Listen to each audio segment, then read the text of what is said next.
Charlton était un hétéro sapiens qui aimait boire de la bière, rôter, péter, se gratter les couilles devant un film d'horreur. Mais un jour, alors qu'il s'assoupissait devant un Nightmare on Elm Street, il fut frappé d'une étrange vision.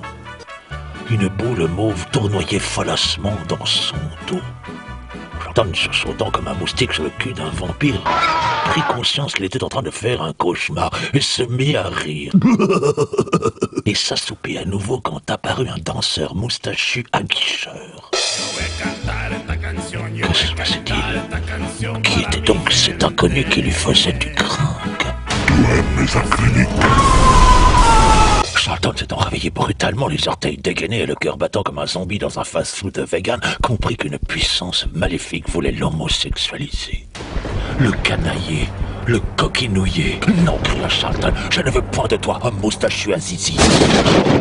Puis il se mit à vertiger. Il n'avait pas éprouvé pareille incertitude émotionnelle depuis son séjour en camping naturiste avec un ami péruvien qui lui avait appris à jouer de la flûte. Ce souvenir lointain refaisait surface comme un poil de cul dans un thé à la menthe. Il devait se confier à un ami. Alors il se précipita sur son Android. Ok Google, appelez un ami. Mais Charlton n'avait pas d'amis. Vous n'avez pas d'amis.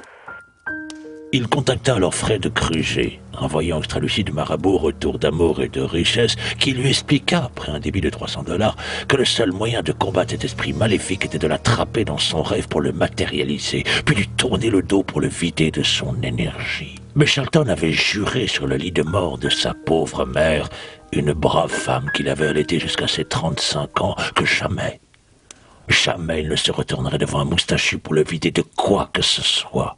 Alors il décida de ne plus jamais dormir. Con la pasión. Ay, ay, ay, ay. Puis les années passèrent. Les guerres nucléaires s'enchaînèrent. Les attaques zombies et les invasions extraterrestres se succédèrent. Charlton eut beau tenir le coup, mais il se sentait de plus en plus seul dans sa solitude. Puis il se remit à penser à son zizi moustachu qui danse et se dit qu'il était peut-être temps de dépoussiérer sa flûte, car après tout, plus personne n'était là pour le juger. Alors il ferma les yeux, se laissant bercer dans un orgasme de bonheur affectif. Mais c'était trop tard. Charlton avait trop attendu et l'amour n'était plus.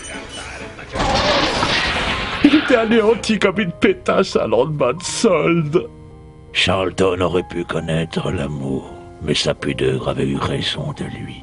Et il dut se résoudre à vivre seul jusqu'à la fin de l'univers, sans jamais avoir percé dans la flûte.